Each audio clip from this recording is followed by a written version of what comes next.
The 5 a.m. doorbell shattered my fragile peace.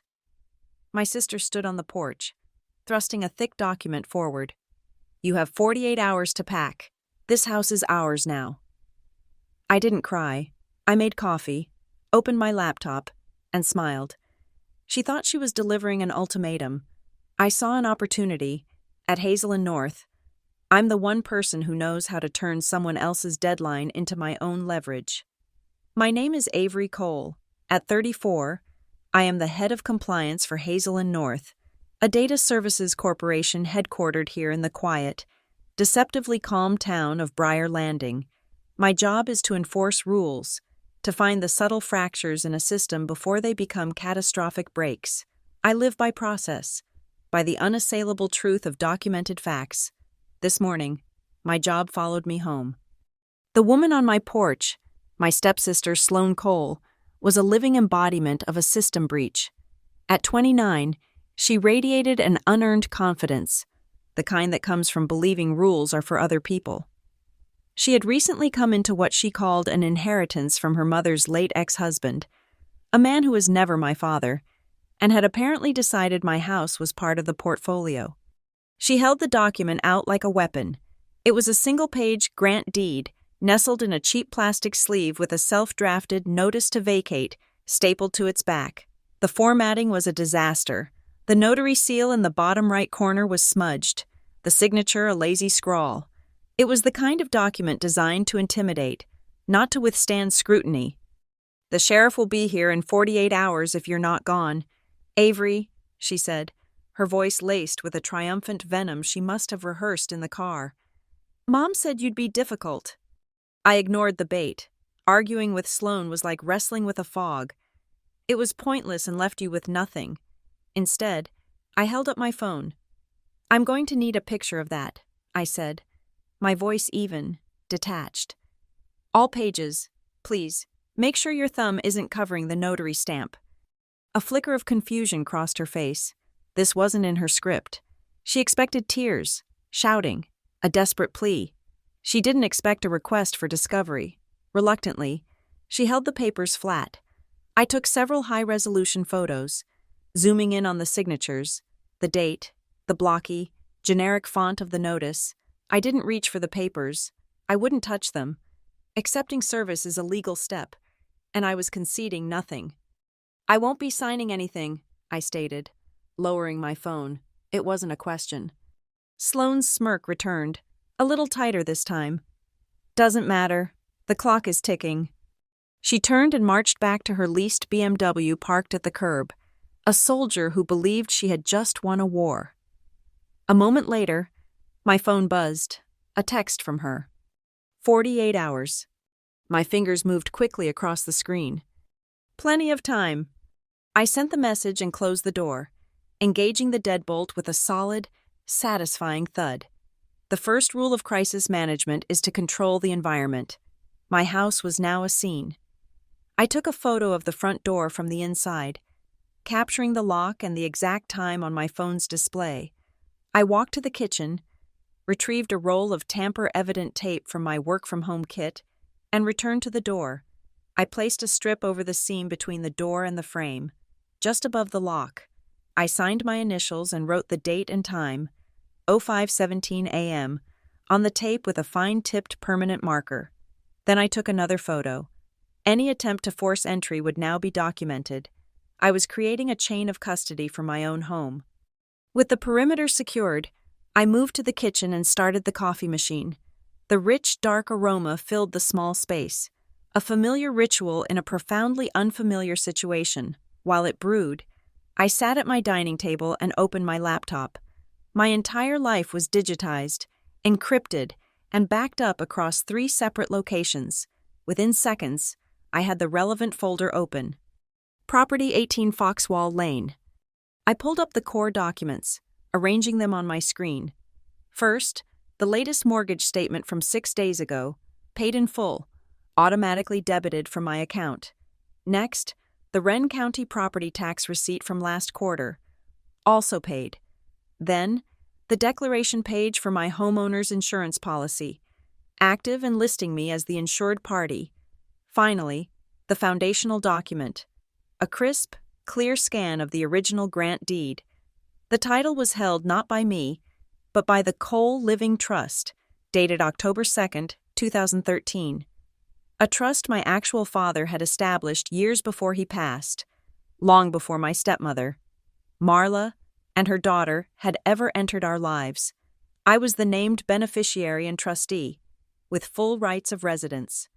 Sloane's claim was not just baseless, it was impossible without a fundamental act of fraud. I opened a new encrypted note file, my personal log for this incident. The cursor blinked on the white screen. I began to type. Incident log, 2025, 10 to 16. 05:03 a.m. Unscheduled arrival. Sloane Cole. Presented purported grant deed and notice to vacate. 05:08 a.m. Digital photographs of all documents obtained. Refused physical acceptance or signature. 05:11 a.m. Text message from S. Cole, re 48-hour deadline. Acknowledged. 05:17 a.m. Front entry secured and sealed with tamper-evident tape. Time, date marked. Photographed. 05:25 a.m. Digital asset review. Confirmed status of mortgage. Property tax. Insurance. Reviewed original 2013 grant deed. Cole Living Trust. I paused, thinking through the mechanics of their attempt. My professional mind took over, outlining the necessary vectors for their claim to be legitimate. Note to file. For Sloane's deed to be valid, it must have been legally transferred from the Cole Living Trust. This would require a properly executed and recorded instrument of conveyance, signed by the trustee, me. It must appear in the county's official chain of title. Any liens, loans, or other financial instruments against the property would be recorded as UCC filings. The document presented by S. Cole is likely a fraudulent conveyance or a wild deed, recorded without a legitimate connection to the chain of title, meant solely for intimidation. The path forward was clear. I needed official records. The coffee maker beeped. Its cycle complete. I poured a cup, black, and took a sip, the bitter heat steadying me. I looked up the number for the Wren County Recorder of Deeds. They opened at 8 a.m. It was now 5:35. I set a calendar alarm for 7:59. When that alarm went off, I would call and schedule the first available appointment for a public records search. I wouldn't use an online service. I wanted to see the physical ledgers and the microfiche myself. I wanted to put my own eyes on the primary source documents. I walked over to the kitchen window, which looked out onto the quiet, tree-lined street. Sloane's white BMW was still there. She hadn't left. She was on the phone, her silhouette animated, one hand gesturing angrily in the dim pre-dawn light. She wasn't talking to a lawyer. A lawyer would have told her not to draft her own notice to vacate, and certainly not to deliver it herself at 5 a.m. A lawyer would have advised a formal, boring, and legally sound process. This was amateur hour. This was emotional. I watched her, my mind connecting the dots, the sloppy document, the artificial deadline, the palpable desperation beneath the smug facade. This wasn't just about a house.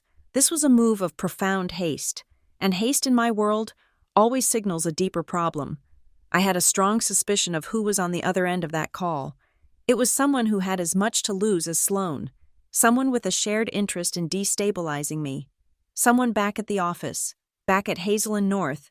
The person Sloane was calling was almost certainly her mother, and her mother, Marla, was the chief financial officer of Hazel and North. This wasn't a family dispute that had spilled into the workplace. It was a corporate battle that had arrived, clumsily and violently, on my doorstep.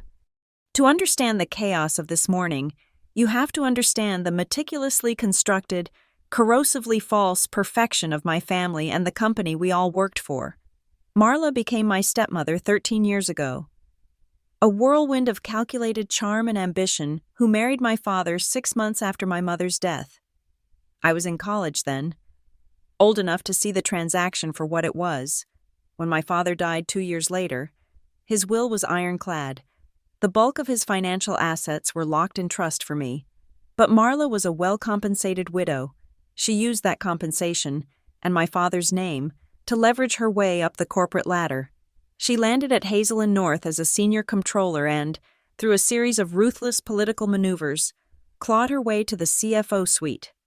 Her daughter, Sloane, was installed in the company shortly after, a textbook case of nepotism glossed over as recruiting new talent. She was given the head of procurement role, a position that manages the flow of all company expenditures on goods and services, a river of money, and Marla had placed her own daughter in charge of the dam. I had moved into this house at 18 Foxwall Lane right after the wedding. It was a small, two-bedroom bungalow, modest and unassuming, but it was mine in the only way that mattered. It was the primary asset of my father's living trust, a sanctuary he had firewalled from his new wife's reach. It was my piece of him, a place of quiet and order. Marla and I coexisted at Hazel & North with a professional frostiness that was legendary on the executive floor. Our conflict was ideological. I remember a budget meeting 3 years ago where she'd tried to override a standard compliance check for a new international partner. "Avery," she'd said, her voice a smooth, condescending purr meant to patronize me in front of the others. "Rules are meant to serve the goal. They are tools, not obstacles." I had looked at her across the polished mahogany table, my expression unreadable. "In my department, Marla," I replied, my voice quiet but carrying across the silent room. "The rules are the goal. They are the entire point." That was the fundamental schism between us, for her. Regulations were suggestions, annoyances to be navigated or ignored in the pursuit of profit and power. For me, they were the load-bearing walls of the entire structure. You don't get flexible with gravity. And under Marla's financial leadership, Hazel & North became very flexible. The company grew at a breakneck pace. Contracts poured in, revenue soared, and with that explosive growth came the perfect camouflage for procedural decay. The approval chain for expenditures, the one Sloane managed, became a case study in malleability. Policies were rewritten to grant more autonomy to department heads. Thresholds for automatic audits were raised, and oversight became a forgotten art. This corporate reality played out in miniature at our mandatory family dinners, once a month. I would sit at Marla's sprawling dining table and watch the evidence unfold. 2 Christmases ago, Sloane showed up wearing a new Cartier watch, its diamonds catching the light of the chandelier. "A little performance bonus," Marla had announced to the table, beaming. Sloane had a banner year streamlining our vendor relationships. Last summer, it was a new ring, a sapphire surrounded by a halo of smaller diamonds. Then came the weekend trips to 5-star resorts, the designer handbags, the constant, ostentatious display of wealth that far outstripped a head of procurement's salary, even a generous one. I would nod, murmur my bland congratulations, and go home to my encrypted log file. While they celebrated their performance, I was quietly running queries in the system after hours. I was tracking the new vendors Sloane was so expertly streamlining. They had generic, interchangeable names: Blue Juniper LLC, Larkspur Tech, Finch Relay Solutions. They had no physical addresses, only corporate mailboxes at a single commercial center in Glen Court. Their invoices were vague, billing for consulting services, or digital asset delivery, intangible products that required no physical shipping records, no inventory to track. And their purchase orders were a work of art. The threshold for requiring a secondary, independent audit at Hazel & North was $25,000. I found dozens of POs, sometimes multiple in a single week, made out to these new vendors for identical amounts, $24,900. They were splitting invoices, a classic, almost insulting method of staying just under the radar. It was sloppy, it was arrogant, it was Sloane. I kept my records meticulously. I cross-referenced dates, PO numbers, and payment authorizations. I noted the patterns, the escalation, the sheer volume of cash being funneled into these ghost companies. This was my job, but it was also personal. They were using the architecture of the company my father's legacy had helped build to enrich themselves, and they were doing it with an audacious contempt for the very idea of accountability. This house, 18 Foxwell Lane, was a separate front, a year ago. Sensing that Marla's ambition knew no bounds, I had my lawyer draft and file a rider to the Cole Living Trust. It was a simple clarification, an update that explicitly reaffirmed my status as the sole residential beneficiary and reinforced the trust's unassailable ownership of the property. It was a legal hardening of my defenses, a quiet move in a long, cold war. A copy was sent to Marla's legal counsel, a professional courtesy she undoubtedly saw as an act of aggression. And now, this, the ultimatum. It reeked of panic. This wasn't a calculated, strategic move.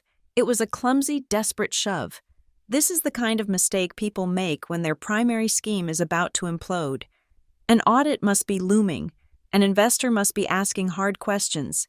Something was coming, and they needed to distract me, dislodge me, throw me into a personal crisis so severe that I wouldn't be looking at their books. They wanted me homeless and fighting for shelter, not sitting in my office pulling up financial ledgers. They were trying to set my house on fire to distract from the fact that they were robbing the bank. That was their mistake. They assumed I could only handle one crisis at a time. I decided, standing there in the pre-dawn quiet of my kitchen, that they had just given me the justification to officially and aggressively engage on both fronts. The attack on my home provided the perfect predicate for a full-spectrum counteroffensive at work. My principle in any conflict has always been the same, a lesson learned from years of navigating corporate warfare. You don't fight your opponents where they are strong.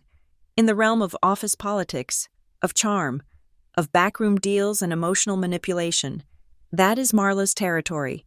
You force the conflict onto your own ground. You drag them kicking and screaming into an arena where their usual weapons are useless, a place where opinions don't matter and charisma is worthless. You drag them into a place where only the data is allowed to speak. At precisely 8 o'clock a.m., my finger hovered over the contact icon for the Wren County Recorder of Deeds.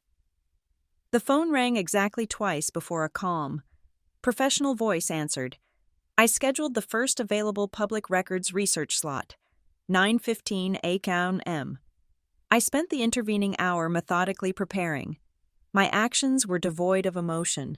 This was a compliance audit, and the subject was my life. The Hall of Records was a quiet, sepulchral space that smelled of old paper, dust, and the faint, metallic scent of ozone from the aging microfilm machines. It was a library of facts, a place where narratives and threats came to die under the weight of stamped, numbered, and recorded truths. I was at home here. I started with the digital terminal, entering my property's assessor's parcel number, APN. I needed the complete chain of title for 18 Foxwell Lane, going back 15 years, the system word, and the document history populated the screen. I worked backward from the present. The screen was clean. There were no recorded instruments in the last 30 days, not 60, not 90. I expanded the search to 6 months. Nothing. No grant deeds, no deeds of gift, no affidavits of death of a joint tenant. The title was static, undisturbed. Sloane's document, the one she brandished on my porch, did not exist in the official, legal universe. It was a ghost. To be certain, I cross-referenced with the physical plat book and then requested the microfilm roll corresponding to the year my father established the trust. I threaded the film into the reader, the machine humming to life. I scrolled through the monochrome images of recorded documents until I found the instrument number I was looking for. There it was, clear as day. Grant deed, grantor, previous owner, grantee, the Cole Living Trust, dated October 2nd, 2013. The foundation was solid. Next, I spooled forward to 2018. I found the document my lawyer had filed a year ago. It wasn't a transfer of ownership, but a quitclaim deed.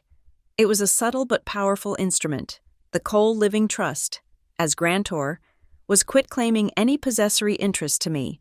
Avery Cole, as grantee, for the explicit purpose of affirming my right of residency as the trust's beneficiary.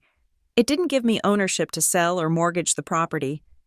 That power remained with the trustee, who was also me, but it publicly recorded my absolute legal right to live here. It was designed to prevent exactly this kind of ambiguity. The paper trail was irrefutable. My legal standing was a fortress. Sloane's claim was built on sand. I paid for certified copies of the 2013 grant deed, the 2018 quitclaim deed, and a certificate of activity showing no new instruments had been recorded against the APN in the past 180 days. The clerk, a woman with tired eyes who had seen every type of human desperation, stamped each page with a heavy, final-sounding thud. Back in my car at 10:30 a.m., I made my next call. Oak Cap Title. This is Sarah. Sarah, my name is Avery Cole. I need a preliminary title report and a property profile for 18 Foxwall Lane in Briar Landing. APN is 058211504. I need it rushed. Can you have it for me by end of day? A rush prelim is usually 24 hours, Ms. Cole. I'll pay double the fee. I need to confirm the vesting and check for any clouds or liens, specifically any instruments recorded in the last 90 days. It's for an impending legal action. The mention of legal action changed the tone. I understand. Let me see what I can do. I can get you a property profile within the hour. The full prelim will follow. I have your email here? I confirmed my details, paid the expedited fee with my credit card, and hung up. I was now outsourcing my verification. A reputable, insured third party would soon produce a report confirming everything I had just found. Their professional liability was now on the line, adding another layer of armor. At home, I continued assembling my arsenal. I went to the county tax assessor's website and printed the payment history for my property, paid, on time, for the last 5 years. The name on the account was Cole Living Trust. ATN, Avery Cole. Another brick in the wall. Next, I began to prepare for a fence. The correct legal tool for this situation was a temporary restraining order. To get one, especially on an ex parte basis, meaning without the other party present, I needed to present a judge with overwhelming evidence of my right to be in the house and the irreparable harm I would suffer if wrongfully evicted. I began drafting my declaration. Affidavit of Avery Cole, in support of ex parte application for temporary restraining order. I wrote clearly and concisely, stating the facts. I am Avery Cole. I have resided at 18 Foxwall Lane continuously since November 2012. The property is held by the Cole Living Trust, of which I am the residential beneficiary. I attached the certified deeds as exhibits. Then, I detailed the events of the morning, including a transcript of Sloane's threat to involve the sheriff. For evidence of residency, I went through my digital files, pulling the last 12 months of utility bills, water, power, internet, and my voter registration, all showing the Foxwall Lane address. I printed each one. The stack of paper on my desk grew. I created a master checklist in my log file, a habit from my compliance work. Certified copy, grant deed, 2013, Exhibit A. Certified copy, quitclaim deed, 2018, Exhibit B. Certified copy, certificate of no activity, 2025, Exhibit C. Photographs of Sloane Cole at residence, time-stamped, Exhibit D. Photographs of fraudulent document, Exhibit E. Photographs of sealed door, time-stamped, Exhibit F. Property tax payment history, Exhibit G. Utility bills, 12 months, Exhibit H. Personal affidavit, signed, notarized, primary document. Preliminary title report from Oak Cap Title, pending, Exhibit Y1. It was time to examine their weapon more closely. I took the high-resolution photos of Sloane's grant deed and opened them in a design program. Zooming in at 400%, the smudged notary seal was even worse up close. The text around the perimeter was slightly misaligned. I pulled up the Wren County Notary Public Handbook, a PDF I kept for work. State law was crystal clear on the required formatting for a notary seal. Diameter of 1.5 inches, specific text for the notary's name, commission number, and county. I measured the seal on the screen against a digital ruler. It was 1.4 inches. The font used for the commission number didn't match the state-approved typeface. It was a fake, a sloppy, lazy fake. They hadn't even bothered to get the details right. A cold, clear thought crystallized in my mind, and I typed it into my log. Note to file: the willingness to fabricate a legal document as significant as a property deed, a felony in this state, demonstrates a complete disregard for legal and ethical boundaries. The carelessness of the forgery, incorrect notary seal, suggests a belief that their actions will not be scrutinized. This psychological profile, arrogance combined with sloppy execution, is likely mirrored in their professional activities. If they forge deeds, they forge vendor files. The pattern is the same. The battle for my house was a symptom of a larger disease. I now had everything I needed to win on this front. The final step was to engage my own weapon. I opened my email and began to compose a message. The recipient was not one of the high-priced corporate litigators from Hazel and North's approved list. This required a specialist, a shark who swam exclusively in the murky waters of real estate law. I had kept the name of a lawyer, a man named Marcus Thorne, on file for years after he'd given a brilliant lecture on title fraud. Subject: urgent request for representation, fraudulent conveyance and TRO. Mr. Thorne. My name is Avery Cole. We met briefly at the State Bar Conference in 2021. I am facing an illegal eviction attempt based on what I have determined to be a forged grant deed. At 05 a tweet this morning, my stepsister, Sloane Cole, presented me with the attached document, see Exhibit E, and a 48-hour notice to vacate my residence. I am the legal residential beneficiary of the property, which is held in a living trust established in 2013. I have spent the morning gathering the attached evidence. It includes certified copies of the complete chain of title from the Wren County Recorder, a 12-month history of utility payments, and a detailed analysis of the forged notary seal on the fraudulent document. I have also ordered a rush preliminary title report from Oak Cap Title, which I expect this afternoon. I require immediate assistance in filing an ex parte application for a temporary restraining order against Sloane Cole and any of her agents. My evidence package is, I believe, comprehensive. Please find all relevant documents attached in a single, organized PDF. I am available to speak at your earliest convenience. Regards, Avery Cole. I hit send. The package was delivered. The clock was still ticking, but it was no longer my clock. It was theirs. With the legal counterattack on the home front launched and awaiting Marcus Thorne's response, I pivoted. The clock on Sloane's ultimatum was still ticking down, a meaningless measure of time in a battle that had already moved to a different theater. The assault on my home was a desperate gambit, and I knew from my years in this business that desperation is always a symptom of a much larger systemic failure. It was time to audit that failure. At Hazel and North, our internal controls are built on a series of tiered thresholds, a standard practice in any corporation of our size. The most significant of these is the $25,000 threshold for purchase orders. Any expenditure of that amount or more automatically triggers a review by a subcommittee of the audit committee. It's a bright, clear line, below that line, in the gray expanse of sub-25K transactions. Department heads have significantly more autonomy. This is by design. You can't have the board scrutinizing every order for office supplies. It's a system built on a foundation of professional trust. And for the past 18 months, that trust had been methodically and systematically plundered.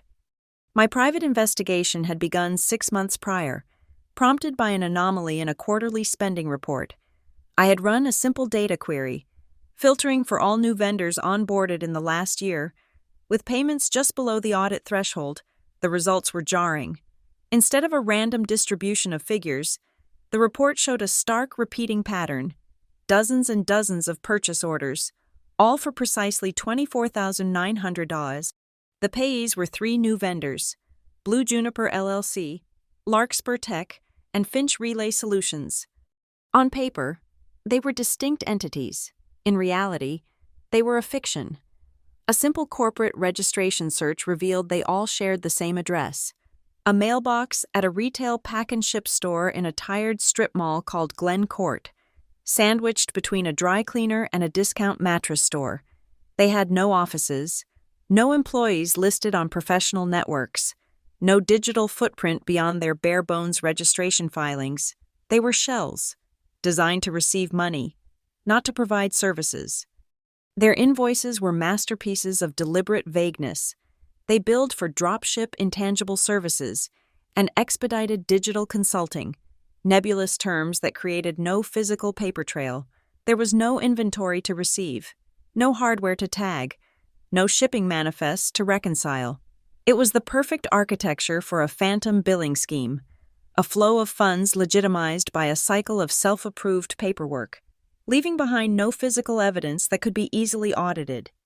The approval workflow was a closed, self-referential loop of corruption. The final sign-off on every single $24,900 PO belonged to Sloan, in her capacity as head of procurement. The subsequent budget reconciliation, the step meant to catch such anomalies, was handled by a junior analyst in the finance department, an analyst who reported directly to Marla. It was a fortress of collusion, with Sloan opening the gate and Marla ensuring the guards were looking the other way. But digital systems, unlike people, have perfect memories. Every action leaves a trace. I began pulling the e-signature logs for Sloan's approvals. These logs contain not just a record of the approval, but a timestamp and an IP address. The pattern that emerged was damning. A significant number of the approvals for the phantom vendors occurred between 10 p.m. and 2 a.m. on Fridays and Saturdays. This was not someone burning the midnight oil at the office. I cross-referenced those timestamps with Sloan's own expense reports and social media activity, which she was foolishly public with. The dates aligned perfectly with a series of weekend trips she had taken to Silver Key, an exclusive lakeside resort 2 hours north of Briar Landing. The picture was sickeningly clear. Sloan was lounging in a $1,000-a-night hotel suite, sipping champagne, and using her company-issued tablet to approve fraudulent payments to her own shell companies. She was funding her lavish lifestyle in real time with stolen corporate money. This was the leverage I needed. This was the crack in the foundation. With Sloan's attack on my home, my period of quiet observation was over. I opened a new case file through Hazel and North's internal whistleblower hotline. It was an encrypted, secure portal designed for exactly this purpose. I methodically uploaded my findings, the list of suspicious POs, the corporate registration data for the shell companies, the analysis of the payment cycles. In the narrative summary, I laid out the scheme in cold, factual language. I flagged the report for a single destination: immediate escalation to the audit committee only. I then engaged the function that allows the filer to remain anonymous until they choose to reveal themselves. My name was now locked behind a wall of digital encryption, visible only to the highest levels of the system, and only when I permitted it. I was a ghost in our own machine. But the final piece of evidence required a deeper dive. The invoices from Blue Juniper, Larkspur Tech, and Finch Relay were all submitted as PDFs. While they were designed to look different, varying fonts, slightly different layouts, they all had the same sterile, generic quality.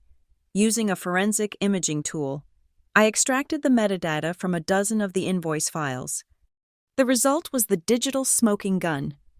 Every file contains hidden data about its origin, the software used to create it, the date of creation, and often, the machine ID and registered user of the source computer. The metadata showed that all 12 invoices, supposedly from 3 independent tech firms, had been created on the same device, a single MacBook Pro, and the registered owner of that software license? Sloan Cole. She hadn't even bothered to use different computers. The arrogance was breathtaking. My course of action was now clear. This was no longer a matter for an anonymous hotline submission alone. This required direct, immediate intervention. I needed to bypass the entire corporate hierarchy that Marla controlled and take my evidence directly to the one person who could act on it without fear or favor. I drafted a short, precise email. To Edgar Pike. From Avery Cole. Subject: urgent. Request for immediate meeting. Sensitive audit committee matter. Edgar. I have uncovered a matter of significant financial irregularity involving the procurement department that requires your immediate attention. My findings are documented and time-sensitive. I need 30 minutes of your time today, at your earliest possible convenience. This cannot wait for the next scheduled committee meeting. Regards. Avery. Edgar Pike was the chairman of the audit committee and a senior partner at the law firm that represented Hazel & North's board. He was a man in his late 60s, with a reputation for meticulousness that bordered on obsessive. He was an old-school corporate constitutionalist who believed in process, transparency, and order above all else. More than anything, Edgar Pike hated a mess, and I was about to hand him the mess of a lifetime, neatly packaged and tied with a bow. He replied in under 5 minutes. My office, 4 p.m. I looked at the clock on my laptop. It was 1:15 p.m. Sloane's 48-hour deadline suddenly felt like a quaint, irrelevant footnote. She and her mother thought they could disarm me by attacking my home, by burying me in a personal, emotional crisis. They didn't understand that my home was just a place. My real fortress was built of data, rules, and unassailable facts. I knew then, with absolute certainty, that if the audit committee got its hands on the truth about the procurement fraud, the safety of my house would be secured as a matter of course. They had given me a 48-hour ultimatum. I was about to solve my problem in less than 3. The hours between my email to Edgar Pike and our 4 p.m. meeting were not a period of waiting. They were a period of intense, focused preparation. I was not merely building a case. I was forging an unbreakable chain of evidence, where every link was a verified fact and every connection was sealed in procedure. My first step was to move beyond the targeted queries of my private investigation and pull the entire digital battlefield into my possession. With my compliance-level credentials, I initiated a full data export from Hazel & North's financial system. I pulled the complete general ledger for the past 18 months, a sprawling, granular record of every dollar that had moved through the company. I also exported the vendor master file, the DNA of every entity we did business with, and the complete, unabridged approvals trail for every procurement action. It was a mountain of raw data, millions of lines of code and numbers that would be indecipherable to the untrained eye. To me, it was a story waiting to be told. While the data downloaded, I focused on the human element. The shell companies, Blue Juniper, Larkspur Tech, Finch Relay, were registered to a nominee, a person paid to put their name on a document and then disappear. This was a dead end by design, but a name is not the only identifier. Using a third-party corporate intelligence service Hazel & North subscribes to, I ran a deep dive search on the nominee. The search pulled up not just his name, but any associated phone numbers. One number, listed as a secondary contact on a car loan application from 2 years ago, lit up my screen. I ran that number through our internal employee directory. It belonged to the deputy manager of Sloane's procurement department. The conspiracy was larger than I thought. It wasn't just Sloane and Marla. Sloane had an accomplice inside her own team, someone to help manage the administrative side of the fraud. This person was likely the one who actually submitted the invoices, creating a thin layer of plausible deniability for Sloane. I added the deputy manager's name and the phone number record to my evidence file. The web was growing. Next, I turned to the access logs. My earlier discovery of Sloane's approvals from the Silver Key Resort was damning, but it only implicated her. I needed to tie Marla directly to the operational mechanics of the fraud. I submitted a high-priority request to the IT security desk for all external IP access logs for the vendor payment portal for the last 6 months, specifically targeting activity between midnight and 4 a.m. As head of compliance, such requests were within my purview and did not require further authorization. The results came back in 20 minutes. I filtered the log file, and a single, repeating IP address stood out. It had been used dozens of times to access the portal in the dead of night, not to approve payments, but to view and download the PDF invoices from the 3 shell companies.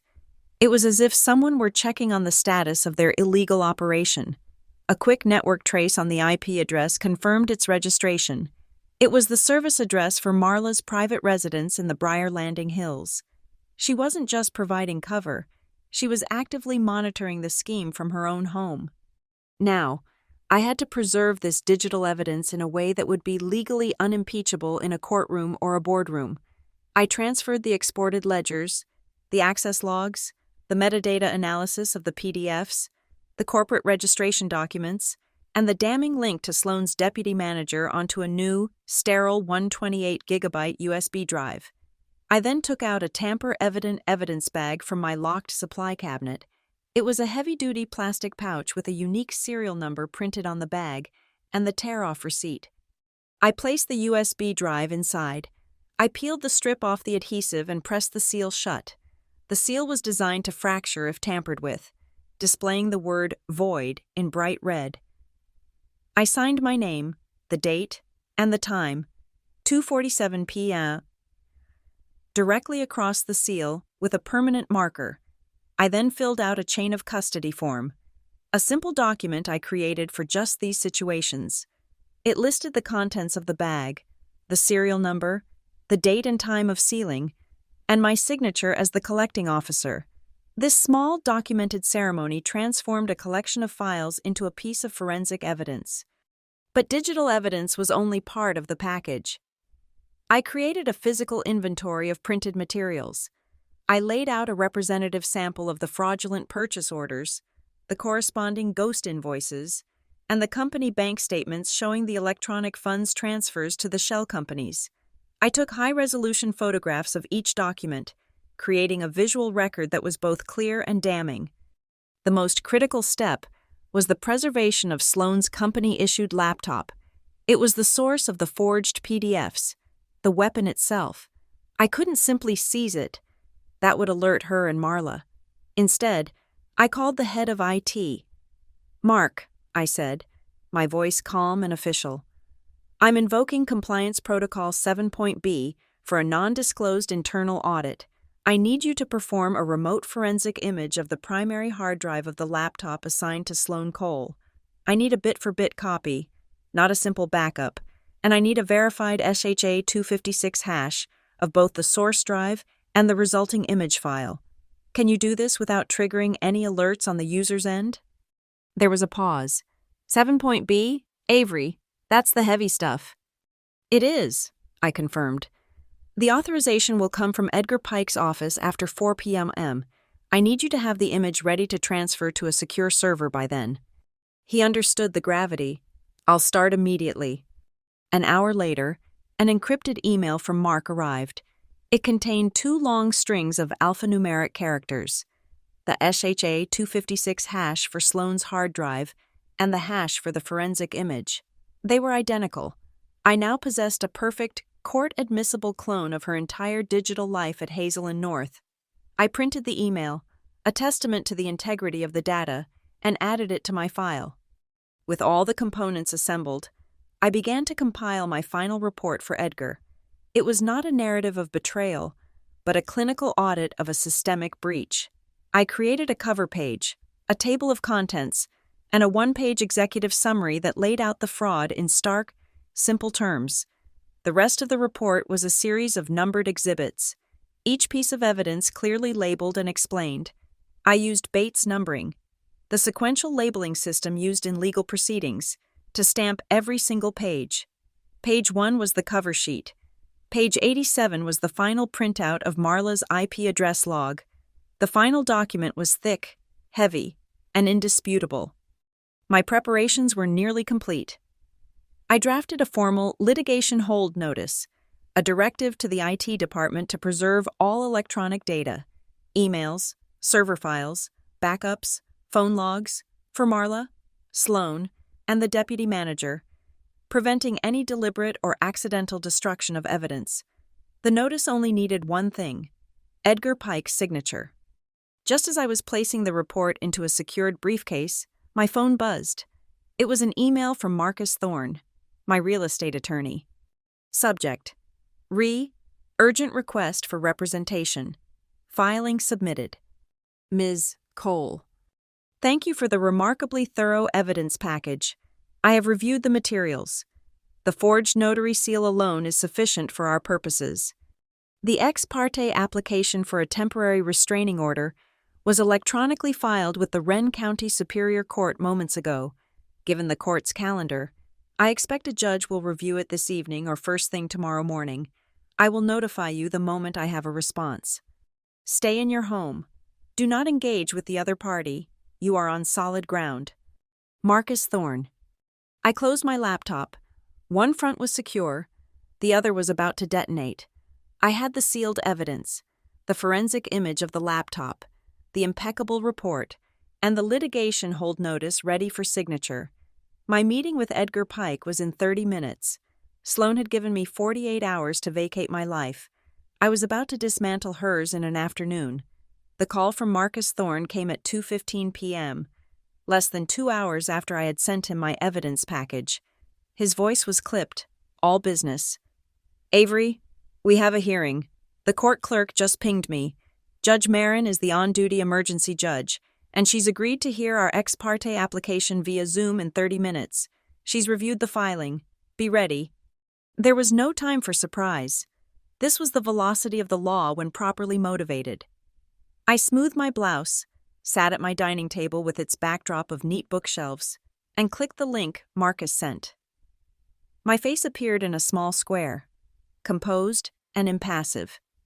Marcus appeared a moment later, a reassuringly bland corporate law office behind him. Then, a new window opened. The virtual courtroom of the Wren County Superior Court.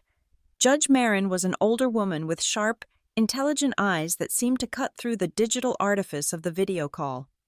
Mr. Thorne, you're here on an ex parte application for a temporary restraining order on behalf of your client, Avery Cole. I've read your brief. It's comprehensive, she said, a slight emphasis on the final word. The court has made an attempt to contact the respondent, Sloan Cole. She indicated she would be joining. As if on cue, a fourth window flickered to life. Sloan. She was in her car. The video shaky. The lighting terrible. She looked flustered, annoyed, as if this were an inconvenient interruption to her day. Ms. Cole, the judge said, her tone hardening at the sight of Sloan's unprofessional setting. This is a court proceeding. I know, Sloan snapped. I sent the document. The deed. It's mine. She had no lawyer. She was her own, singularly incompetent counsel. She had forwarded the same fraudulent PDF to the court clerk. It was the legal equivalent of a child showing a drawing of a monster as proof of its existence. Judge Marin didn't even glance at it. Ms. Avery Cole, she said, turning her attention to me. Your sworn declaration states you have resided at 18 Foxwall Lane since 2012, and that the property is held in the Cole Living Trust, for which you are the beneficiary. Is that correct? Yes, Your Honor, I replied, my voice steady. And you were presented with a notice to vacate the premises within 48 hours, under threat of forced removal by the Sheriff's Department? Yes, Your Honor, at 5:03 this morning. The judge looked back at Sloan's shaky video feed. Ms. Sloan Cole, on what grounds do you claim ownership and the right to evict the current resident? I have the deed, Sloan said, her voice rising with frustration. I inherited it. It's mine. She's just squatting there. Judge Marin was unmoved.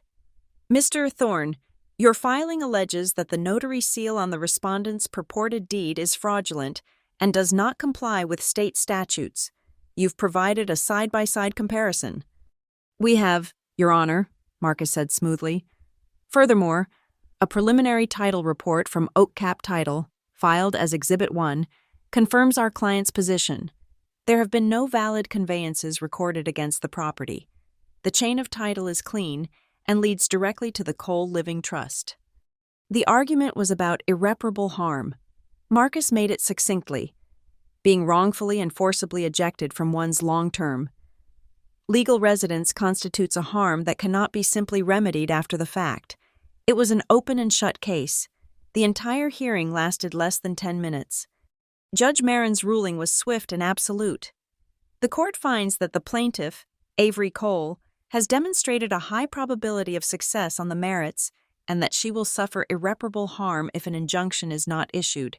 Therefore, the ex parte application for a temporary restraining order is granted. She dictated the terms. Sloane Cole, and any of her agents, were hereby restrained and enjoined from entering the property at 18 Foxwall Lane, from attempting to remove Avery Cole from the residence, from changing the locks, and from having any contact with Avery Cole outside of legal counsel. A formal hearing was scheduled in 10 days to show cause why a preliminary injunction should not be issued. A signed copy of this order will be emailed to all parties by the clerk within the hour. The judge concluded, Ms. Sloane Cole, I strongly advise you to retain legal counsel. This proceeding is adjourned. Sloane's video feed went black. An hour later, the official court-stamped PDF of the TRO was in my inbox. I printed 10 copies. I took one, and using clear packing tape, affixed it squarely to the outside of my front door. Next to the tamper evidence seal, it was a shield, a legal declaration that this ground was protected. I placed 2 copies in a large envelope addressed to Sloane at her apartment, and another 2 in an envelope addressed to Marla at her home. I drove to the post office and sent both via certified mail with return receipt requested. They would have to sign for their defeat. Back in my car, I sent a text message to Sloane. You have 36 hours left of your ultimatum. I suggest you use them wisely. My final stop was the Wren County Sheriff's Department. I walked into the Civil Processing Division and handed a copy of the TRO to the deputy on duty. This is for your records, I said. It's a restraining order pertaining to an illegal eviction attempt at 18 Foxwall Lane. I want to ensure no deputies are dispatched to the property based on a fraudulent civil claim. The deputy stamped my copy as received and assured me it would be logged in the system immediately. The perimeter was now legally, physically, and officially secure. As I drove away, my phone chimed with a new email. It was from Edgar Pike's executive assistant. The subject line was curt. Meeting update. Ms. Cole. The 4 p.m. meeting has been moved to 8 p.m. this evening. Location is the main boardroom on the 23rd floor. Please bring all relevant documentation. Hazel and North's general counsel and the head of our external audit firm will be in attendance. The trap was set. They weren't just listening. They were assembling a tribunal. I went home, showered, and put on a dark gray suit, my corporate armor. I put the thick, Bates-numbered report in my briefcase. Beside it, I placed the sealed, tamper-evident bag containing the USB drive. I put my logbook in as well. Then, I paused. I went to the small dish by my door where I keep my keys. I picked up the spare key to my front door, a simple, brass key that had been my father's. I dropped it into my pocket. It felt heavy, like a verdict. The 23rd floor of the Hazel and North Tower was a place of sterile, hushed power. The boardroom was a glass-walled box with a panoramic view of Briar Landing's city lights. The long, polished table reflected the cool, recessed lighting like dark water. Edgar Pike sat at the head of the table. With him were our general counsel, Elizabeth Royce, and a severe-looking man I recognized as David Chen from our external audit firm. They all stood as I entered. This was not a meeting, it was a deposition. There were no pleasantries. Avery, Edgar began, his voice a low gravel. You claimed a matter of significant financial irregularity. The floor is yours. I opened my briefcase and placed a copy of my report in front of each of them. I stood at the head of the table. For the past 18 months, I began, the company has been systematically defrauded through a phantom vendor scheme originating in the procurement department. I walked them through it, my voice even and devoid of emotion. I explained the $24,900 invoices, the shell companies registered to a mailbox, the intangible services. I presented the vendor master file, the POs, the general ledger entries. I didn't mention Sloane or Marla by name. I simply referred to the head of procurement and the office of the CFO. I let the data speak. When I finished the financial overview, I looked at Edgar. The final piece of the puzzle is the operational execution. I pointed to the large monitor on the wall.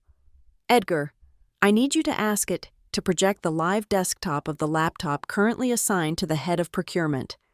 Edgar nodded to Elizabeth, who spoke into the conference phone. Mark, this is Royce. Authorize live screen share for user S. Cole's device to the 23rd floor boardroom monitor, now.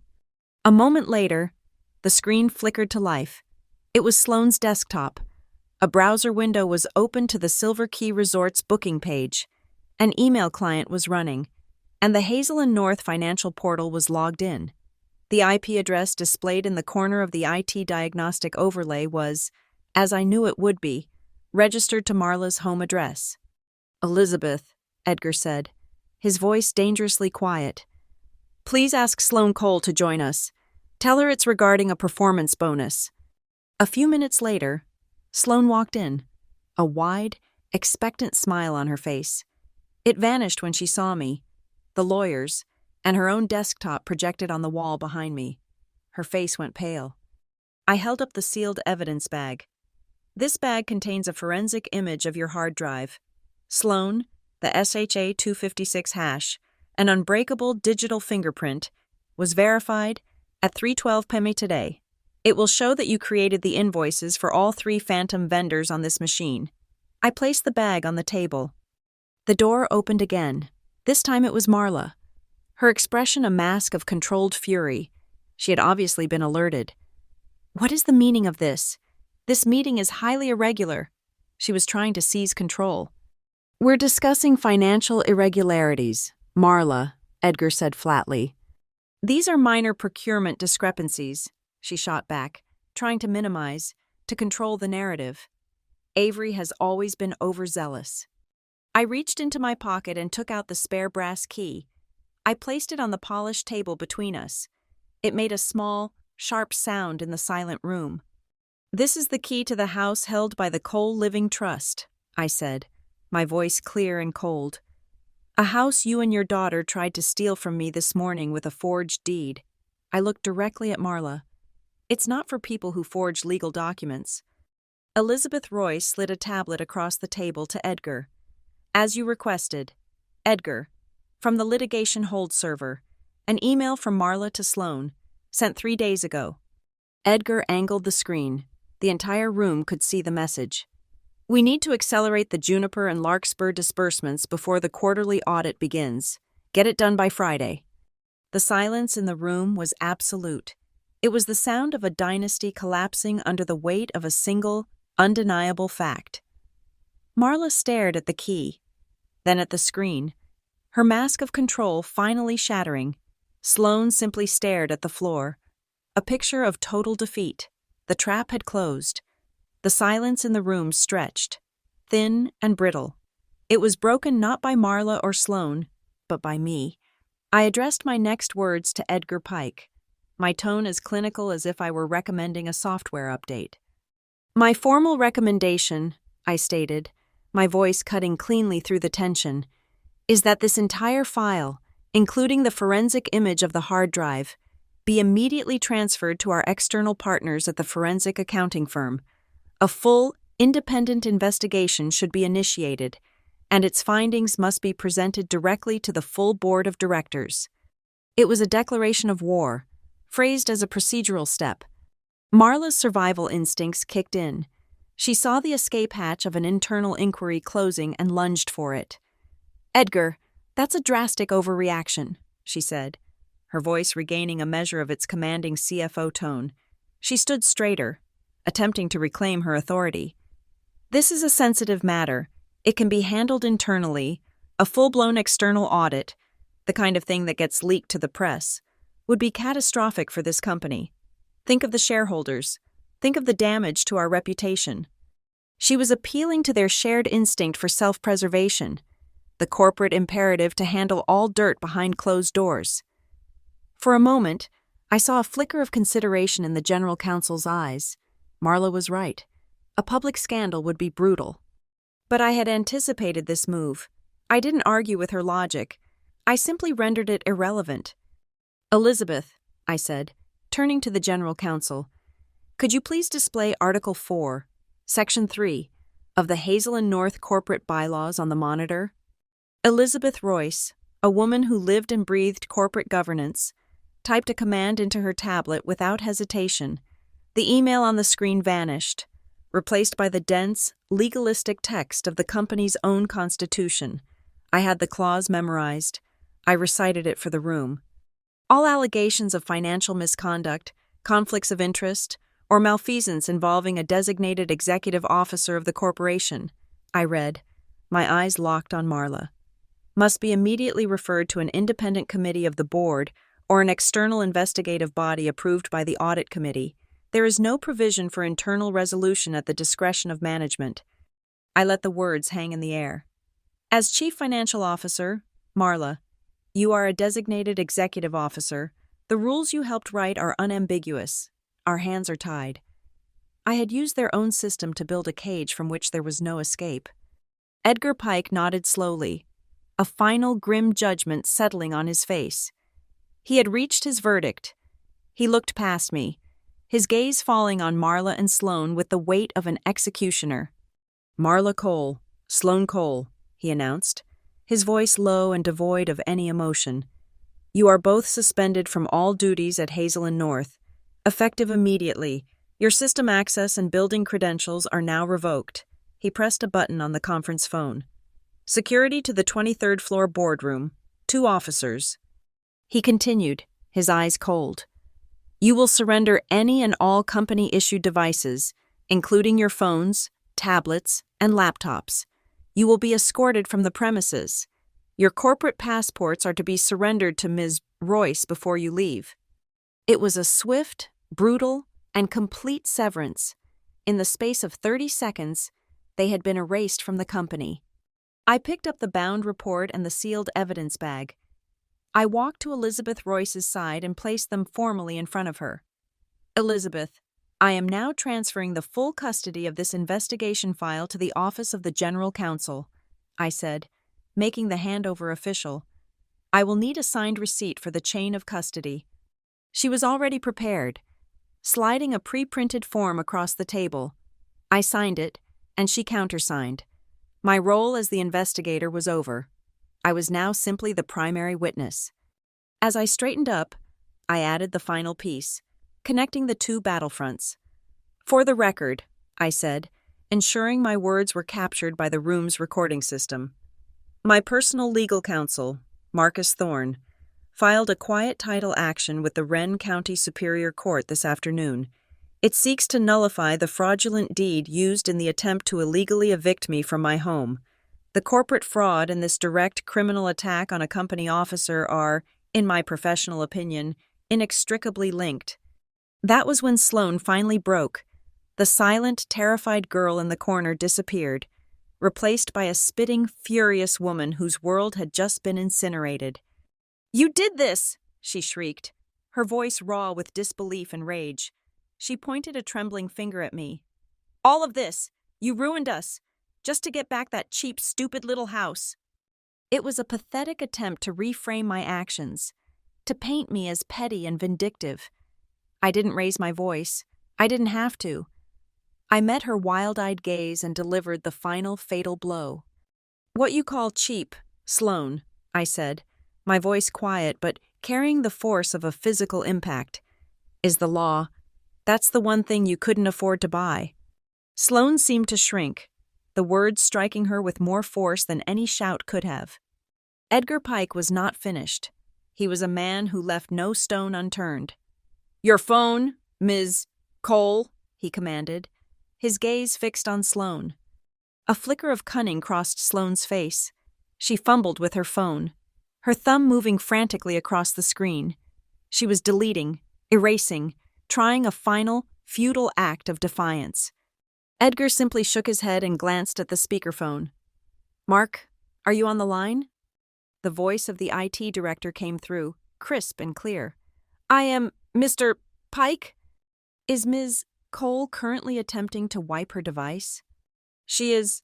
Sir, it's of no consequence. As per a compliance flag raised last week on her account, a full, continuous remote archive of her device was initiated. We have everything." Marla closed her eyes. It was a small, final gesture of surrender. "Mark," Edgar continued, his tone relentless. "There is a voicemail on the device, dated 2 days ago, to a contact named Jessica Thorne. Please play it for the room." There was a click, a moment of static, and then Sloane's voice filled the boardroom. It was giddy, triumphant, and dripping with malice. "No, it's perfect. I'm going to drop the 48-hour ultimatum on her at 5 in the morning. It's going to be epic. It'll teach Avery a lesson she'll never forget. She'll be so busy trying not to be homeless. She won't know what hit her at the office. By the time she figures it all out, it'll be way too late." Her own voice, confident in her victory, served as her final conviction. The recording ended, leaving a profound, damning silence in its wake. Just then, 2 uniformed security officers entered the room, their faces impassive. The end had arrived. The fallout was not a slow cascade. It was a guillotine. Before Marla and Sloane had even been fully escorted to the lobby, an internal communiqué, drafted by Elizabeth Royce and authorized by Edgar Pike, was broadcast to every employee at Hazel and North. It was a masterpiece of corporate speak, brutal in its sterile efficiency. It announced the immediate, indefinite suspension of the chief financial officer and the head of procurement, pending the results of an external investigation into serious irregularities in financial reporting and procurement protocols. It named an interim CFO from the controller's office. It assured everyone of the company's stability. It was a corporate death notice. The internal shockwave was immediate, but the external one was more severe. Hazel and North, while not publicly traded, was heavily funded by 2 massive private equity firms.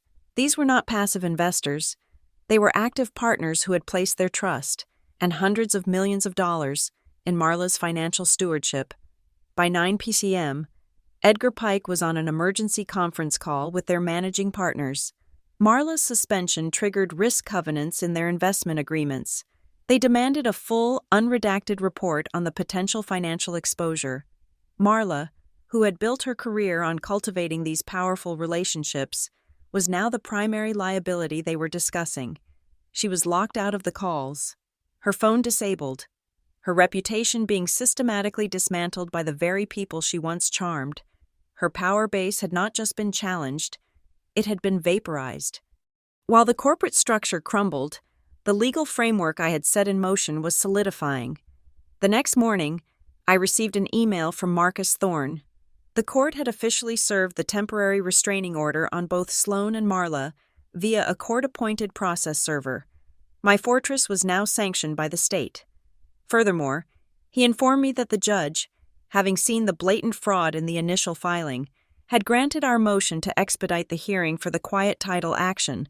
The cloud on my property's title would be legally and permanently expunged in a matter of weeks, not months. Shortly after, a secured message arrived from Oak Cap Title. It was their finalized preliminary report. It confirmed, in dry, unequivocal terms, that no valid conveyance of 18 Foxwall Lane had occurred. More importantly, the report now included a prominent red flag addendum. The title officer, having been alerted to the situation, had officially noted a suspected instance of notary fraud and recommended that any future dealings related to the property be subject to the highest level of scrutiny. The official record now bore a warning against the very crime they had committed. The first crack in their resolve came that afternoon. My phone rang with an unknown number. I let it go to voicemail. A message appeared a moment later. It was Sloane. Her voice was unrecognizable. Stripped of its arrogance, it was thin, shaky, and desperate. "Avery, please call me back. We can fix this. Just call me." I didn't call. 2 hours later, she texted, "I'll give you the keys back. I'll give them back right now. Just tell them to stop. Tell your lawyer to drop the case. Please, I'll say it was all a mistake." She still didn't understand. She thought this was a negotiation, a personal dispute that could be settled with a simple exchange. She believed that power was something to be bartered. I texted back a single, unadorned sentence. "This is not about the keys. Sloane, we need the truth, not a deal." Her response was a string of panicked, incoherent messages that I archived without reading. The situation escalated from corporate and civil to criminal the following morning. I was on a call with Marcus Thorne, discussing the next steps for the quiet title hearing. When he paused, "Avery, I just received a call from a Detective Miller with the Wren County Sheriff's Economic Crimes Division. It seems the clerk of the court, on her own initiative, flagged the fraudulent deed Sloan submitted. She sent it to the sheriff's office as a suspected felony. The detective is opening a formal investigation into the forgery of a public document and notary fraud. He'll be in touch." This was no longer my fight. It was no longer Hazel and North's investigation. It had been taken up by the state's criminal justice system. They were no longer dealing with a suspended officer of the company. They were dealing with the law. Elizabeth Royce, Hazel and North's general counsel, informed me later that day that Marla had finally retained a lawyer. Her counsel had been informed that every email, every document, every chat message Marla had ever sent on the company's system had been placed under a non-negotiable litigation hold and was being copied to the external forensic auditors. Elizabeth described Marla's reaction not as an outburst, but as a profound, heavy silence. It was the silence of a master strategist who looks at the board and finally, for the first time, sees no possible move left to make. She was checkmated by the very digital record she had once commanded. The end of the 48-hour ultimatum arrived not with a bang, but with the quiet sound of defeat. At 4:30 p.m., on the second day, I was in my kitchen, reviewing a document, when I heard a soft noise on the front porch. I looked through the peephole. It was Sloan. She looked hollowed out, her face pale and tear-streaked. In her trembling hand was a small, gaudy keychain. It was the one Marla had used for her set of keys to my father's house, keys she was supposed to have surrendered after his death. Sloan didn't knock. She didn't ring the bell. She simply bent down and placed the keychain on the wooden porch, as if it were an offering at a tomb. The clatter of the metal and plastic was loud in the afternoon quiet. She hesitated for a moment, then turned and fled, half walking, half running back to her car. I waited until she was gone. I opened the door and looked down at the keys. They were a symbol of everything they had tried to take. I didn't touch them. I closed the door, locking the deadbolt. I walked to the kitchen and glanced at the digital clock on the stove. It read 4:49 p.m., 11 minutes to spare. I didn't wait for the chaos to subside. I didn't stay for the aftermath, for the frantic questions of the reporters or the grim, hurried conferences of the board members. While the feeding frenzy was at its peak, I simply turned from the podium, walked off the stage, and did not look back. I moved through the stunned silence of the backstage area, my footsteps echoing in the sudden quiet. I bypassed the waiting executives and the concerned-looking PR staff. I was a ghost again, but a different kind. I was no longer invisible because I was insignificant. I was invisible because my purpose was complete. I walked to the elevator bank and pressed the button. When the doors opened, I stepped inside. It was the same mirrored cage where my mother had pronounced her verdict on me that very morning. The cold steel, the harsh LED lighting, the silent hum of the machinery. It was all identical, but as I looked at my reflection, I saw a different woman. The tension was gone from my shoulders. The look of quiet, suppressed resentment had been wiped clean from my features. I looked calm. I was alone, and the solitude felt like a victory, a quiet space I had carved out of the noise of the world.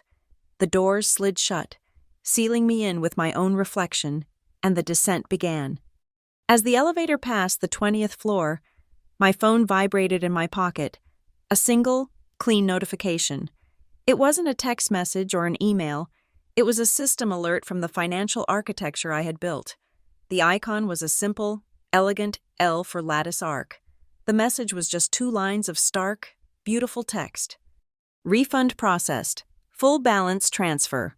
Calder Foundation account balance. 0 sound. 0. A perfect, clean, absolute number.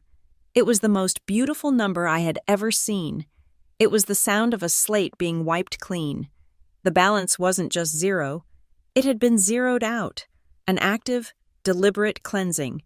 It was the digital equivalent of a building being razed to the ground, leaving a clean, empty lot where something new could, perhaps, one day be built. A balance sheet as clean as the sky after a storm. My phone vibrated again. This time, it was a text message. The sender ID was simply Mother. The message itself was a single, 3-word sentence, the final volley in a war she had just realized she had been fighting and losing for years. You won. I looked at the words on the screen. You won. She still saw it as a game, a competition, a zero-sum battle for dominance.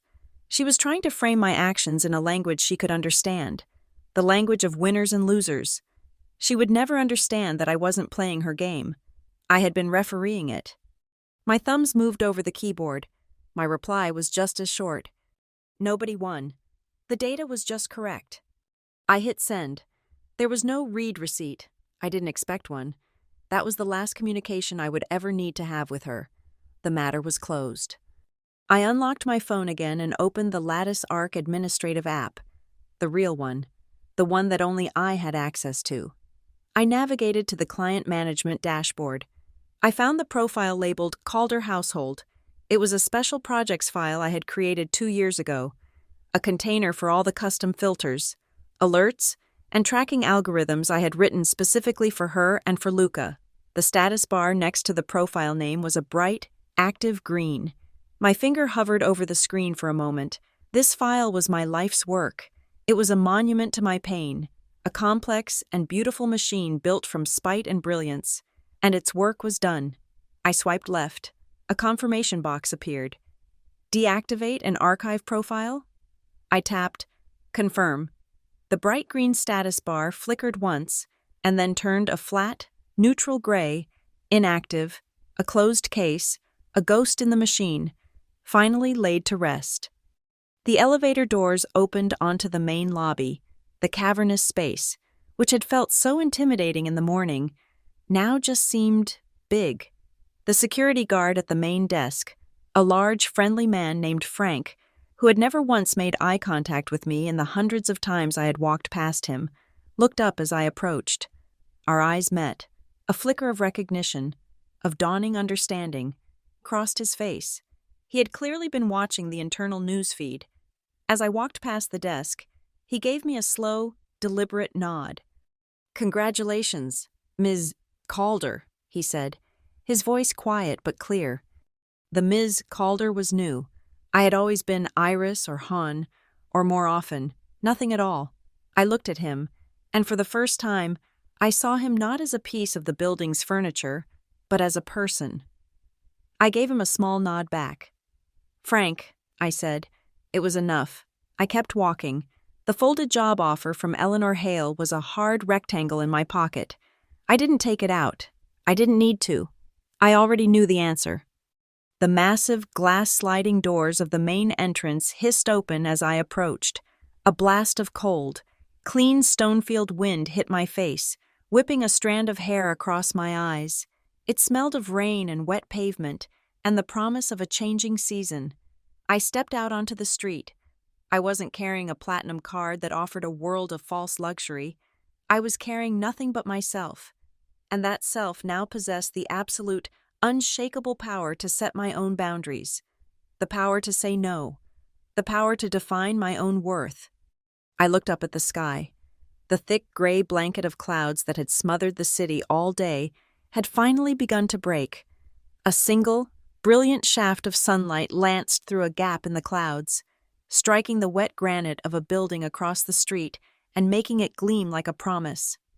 I squinted against the sudden, unexpected light, and I smiled. It wasn't a big smile. It was a small, quiet, almost imperceptible thing.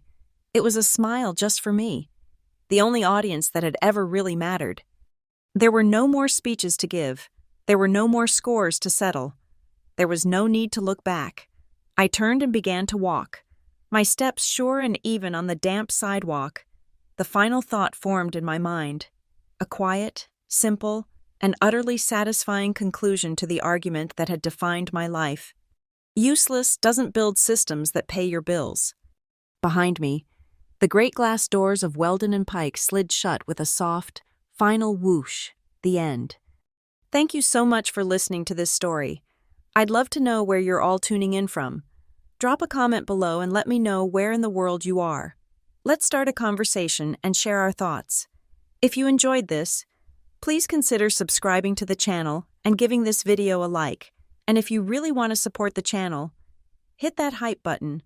It tells the algorithm that this is a story worth hearing and helps push it out to more listeners.